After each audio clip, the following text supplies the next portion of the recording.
colleagues and to associate myself with their remarks on the critically important issue of unlimited and unaccountable money in our political system.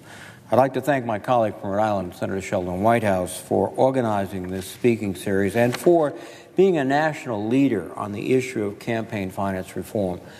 While my colleagues make important points about how our rigged campaign finance system can and does serve as a channel for anonymous billionaires and special interests to exert undue influence across our political system, I'd like to focus my remarks on a related issue: how our broken campaign finance system also threatens our national security. There is no serious dispute that malign foreign actors like Russia are working to subvert our democratic processes and sow chaos in our political system. As we have seen, their strategies depend not upon direct conventional attacks upon our nation, but an asymmetric approach that exploits the existing divisions and vulnerabilities of our open society, our democratic institutions, and our free markets. Even though we are now aware of this, we have not taken the necessary steps to repair this situation.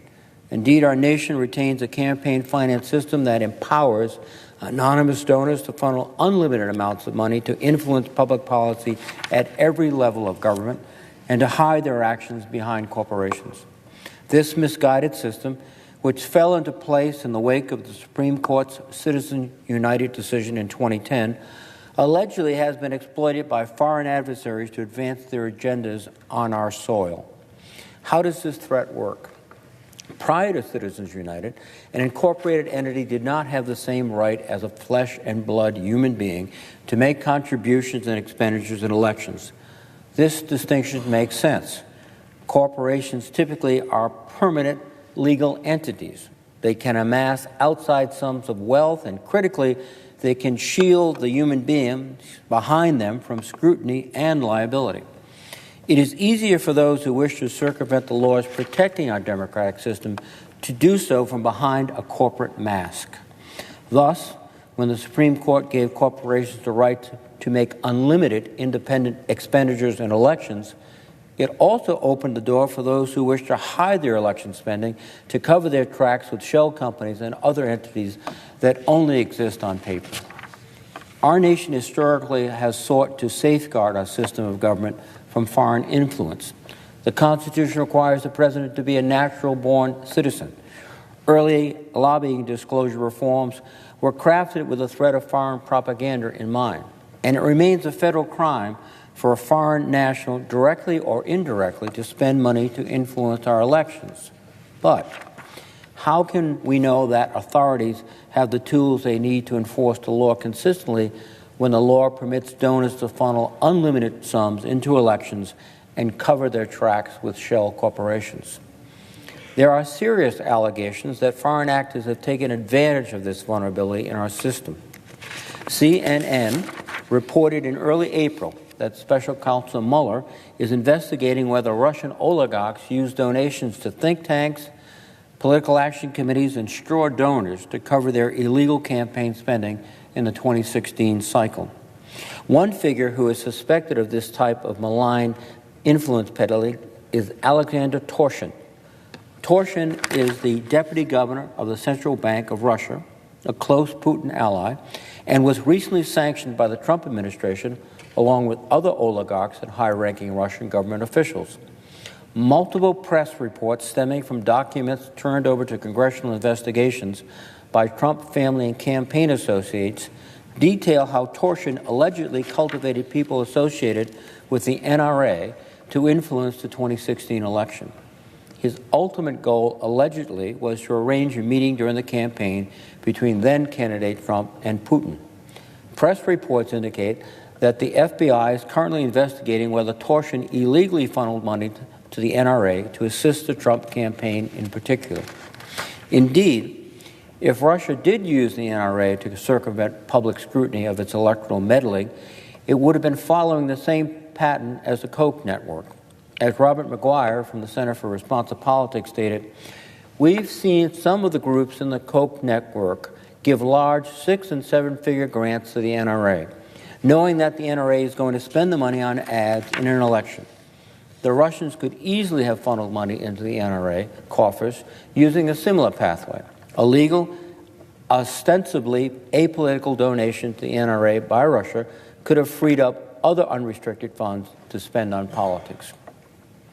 And while money is fungible, it is quite striking that the NRA spent over $30 million to assist the Trump campaign, 2.5 times more than what it spent in 2012 to assist Mitt Romney. These allegations regarding links between Russia and the NRA are among the most widely reported, but there is evidence of other instances where Kremlin-linked oligarchs and their allies allegedly directed money into American elections. For example, Viktor Vekselberg, another close Putin ally, an oligarch who made billions from a government-sanctioned oil deal, allegedly funneled over $250,000 through a U.S. corporation run by his cousin to spend on the 2016 election. The cousin had no prior history as a major political donor before the last election cycle. Vekselberg was also recently sanctioned by the Trump administration for his close ties to Putin and alleged role in advancing Russians' maligned influence activities. Special Counsel Mueller is also reportedly investigating whether Vekselberg funneled money into the 2016 election. These are two illustrations of how those from Putin's inner circle may have sought to influence our election.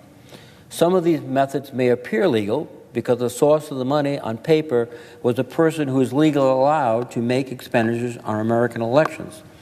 But experts like Louise Shelley, director of the Terrorism, Transnational Crime, and Corruption Center at George Mason University, doubt that these sums could have entered our political process without approval from the Kremlin.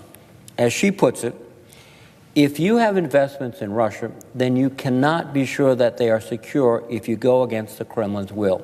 You can't be an enormously rich person in Russia or even hold large holdings in Russia without being in Putin's clutches. Mr. President, if sophisticated special interest groups in our country rely on dark money to pursue their political agendas, and the Kremlin and Kremlin-linked actors can exploit this vulnerability, then it stands to reason that other foreign actors can also manipulate our system. As long as we maintain a system wherein a political spender can be a corporation which received money from another corporation, which in turn received money from yet another corporation, there will be no accountability in our campaign finance system. Even if it cannot be proved that illegal campaign spending is changing electoral outcomes, I believe it is unacceptable for our nation to knowingly permit an open conduit for foreign meddling in our elections, which has an effect on our national security.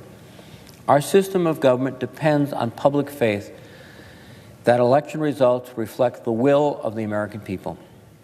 Going forward, I intend to speak further on this topic and work on ways to give authorities much stronger tools to prosecute the laundering of foreign money in our campaign finance system. In my view, this is not just an administrative or election issue.